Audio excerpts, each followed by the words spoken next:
আসসালামু আলাইকুম বন্ধুরা, সবাই আশা করছি ভালো আছেন, সুস্থ আছেন। আল্লাহর রহমতে আমিও আপনাদের দোয়া এবং ভালোবাসায় খুব ভালো আছি। আজকে এই যে নতুন একটা ভিডিও নিয়ে আসলাম। এই বেগুনের চারা ফেলাবো, ধরে যে বেগুনের গুটি ফেলাবো নিজের হাতের এই বাগানের গুটি, বেগুনের গুটি রাখছি আমি। বড় বড় মোটা মোটা বগা বেগুন, মোটা মোটা হয় এগুলো বেগুনের গুটি।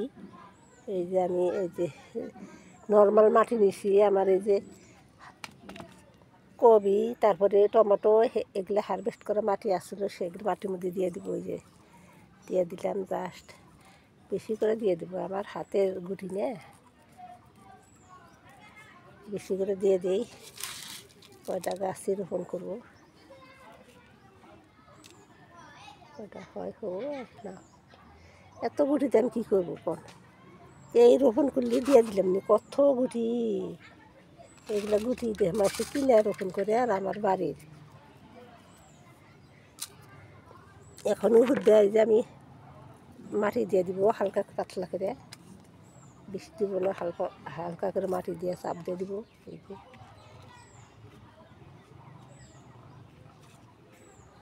দিয়ে পানি দিয়ে থুয়ে দিব।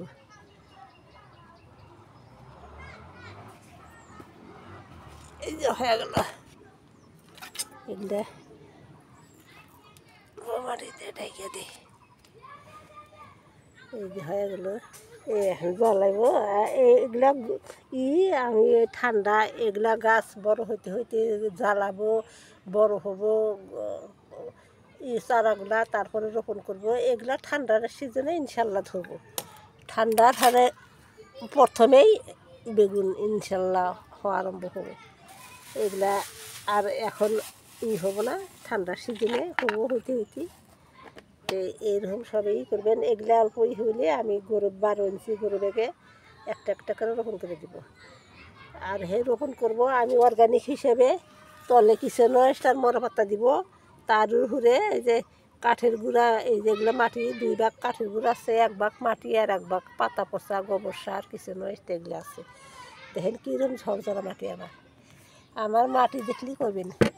আর গোবরের সারের নিচে না হয়েছে, মানুষে কব যে গোবরের সার, এগুলো না, খালি কাঠের গুঁড়া আছে আর 1 ভাগ মাটি আছে আর খালি সার। এইরকম সবই রোপণ করবেন, অর্গানিক হিসেবে সবই রোপণ করবেন। কাঠের গুঁড়া হোক, ধানের তুষর, যা হোক, জাবরা জঙ্গল তলে দিয়ে উপরে ছাই মাটি কাঠের গুঁড়া বা ধানের তুষ দিয়ে অল্প 1 ভাগ মাটি দিয়ে রোপণ করবেন। গাছের চেহারাও ভালো হবো, ফল শাক সবজিও ভালো হবে। এই যেগুলা সম্পূর্ণ এইভাবে দেখেন কীরকম ফুল আসছে, দেখেন এইগুলা বোধহয় ঠান্ডা সিজনে, গরমের সিজনে না। আমার হাতের গুটি আমি ফেলাইছি, তথাপি আমার ঠান্ডার সিজনের বেগুন। আমার ঠান্ডার সিজনে হয়েছিল, সেগুলো আমি বেসন রাখছিলাম, সেগুলো গুটি ফেলাইছি। ফুল তো বহুত আসছে, এখন ধরবো না, না ধরবো আল্লাহ জানে। ফুল তো আসছে, আবার দেখে ফুলের থেকে বেগুনও সেট হয়েছে, এই যে ছোটো ছোটো ছোটো ছোটো বেগুন সেট হয়েছে। এই যে ধরবো বোধ হয়, দেখেন না গাছ হয়েছে, বাবা রে গাছ দেখে একটা এক মানুষ করে গাছ হয়েছে, এত বড় বড় গাছ হয় না আরও। এক মানুষ করে গাছ হয়েছে।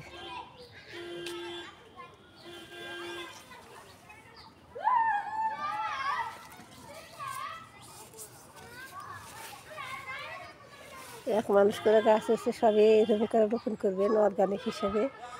কোনো করবেন না, রাসায়নিক দিবেন না, কারণ আমরা রাসায়নিক খাইতে খাইতে বুয়া হয়ে গেলাম। চুল টুল পাইয়া সব কম বয়সে চুল পাকে, 15-20-25 বছরে চুল পাকে, আবার দাঁত পড়ে হয়, বুড়া হয়।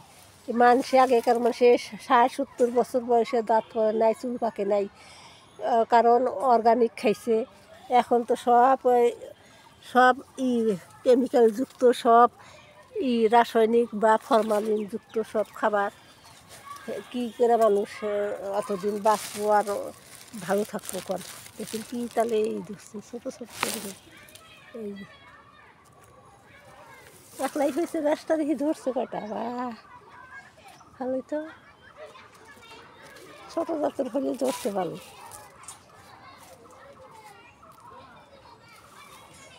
না আমাদের কুমড় গাছ টাছ কাইটে হানে না সাফ করতে হবে।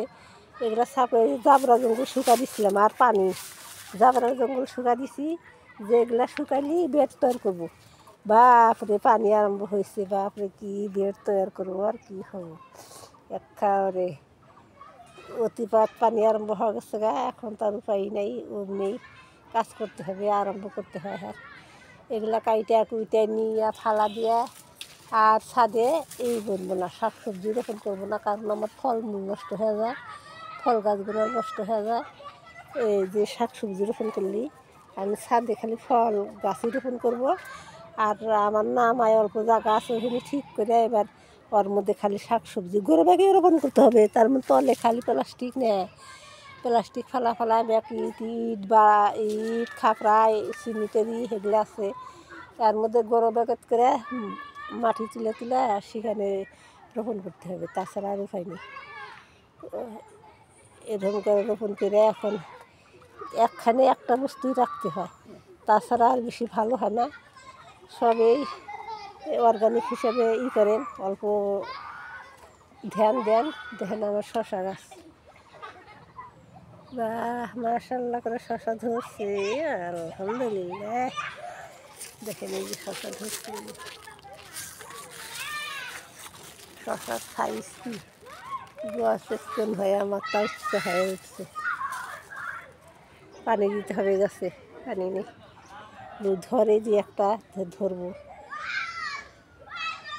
সবে এভাবে গাছ রোপণ করেন নিজের হাতে, আর করবেন কোনো রাসায়নিক দেন না। জাবরা জঙ্গল কাঠের গুঁড়া এগুলোতে গাছ বসান, দেখবেন গাছের ফল বেশি হয়। জাবরা জঙ্গলের মধ্যে বেশি গাছের গ্রোথ বেশি। এই দেখেন এই শশা ধরছে, এই গাছ থেকে আমি বেগুন রাখছিলাম, বড় বড় মোটা মোটা বকা বেগুন হয়, তাই গাছ শশা গাছ উঠে নেয়, বেগুন গাছটা ফুল আসতেছে, কিন্তু বেগুন ধরার নামগন্ধ নাই। যে অবস্থায় গাছ হয়েছে ঢাইকে গেছে না শশা গাছ দিয়ে, দেখি কয়টা শশা ধরে সেই হিসেবে গাছ কাইটে কুটে সব ছাপা করে এগুলা কিছুই রাখবো না, সব এখন দেখেন ফুলকপি বাঁধাকপি এগুলো রোপণ করবো ইনশাল্লাহ। এই যে মরিচ গাছ কটা রাখবো, খালি এই যে মরিচ গাছ কটা আছে আমার, এই মরিচ গাছে বহুত কাম হয়েছে, বহুত মরিচ আমি শুকাইছি ইনশাল্লাহ।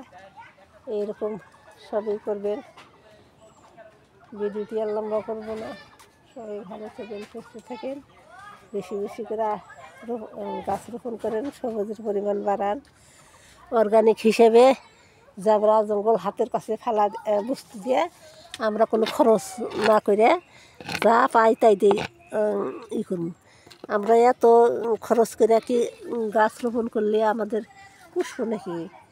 আমরা বিনা পয়সায় আঙ্গুর বাগান করতে হবে, বিনা খরচে বিনা পয়সায় বাগান করবো, গাছও ভালো হবো, ফলনও ভালো হবো, আবার হবো না, আঙ্গুর এত লসও হবো না। দেখেন এই যে এর মধ্যে খালি জঙ্গল রোপণ করছি, দেখেন এই যে আইসা গেছে গাইতে, দেখেন কি সুন্দর ধরছে, কি সুন্দর ধরছে। এগুলা ভুট্টা ভুট্টা এসে গেছে, এই যে ফুল আসছে, ফলও ধরছে।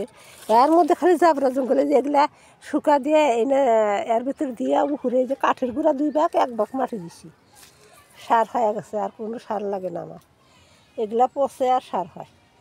এরকম করে সবই রোপণ করেন। আমার এই ছাদ সুরে একটা বেড তৈরি হবো, যেগুলো পাতা পড়ছে আমি কদিন পর পরে সুরে সুরে একটা করে বেড তৈরি করি এই ছাদের এই মরা পাতা দিয়ে। সেই জন্য আমি যে সব পয়লা জ্বর হয়ে দিয়ে একদিন জ্বর করে একটা বেড আমার হয়ে যায় এই মরা পাতাতেই। তো ভিডিওটি আর বড় করব না, ভালো থাকেন, সুস্থ থাকেন, সবাই গাছ রোপণ করেন বেশি বেশি করে। দেখা হবে অন্য একটা ভিডিওতে। আসসালামু আলাইকুম।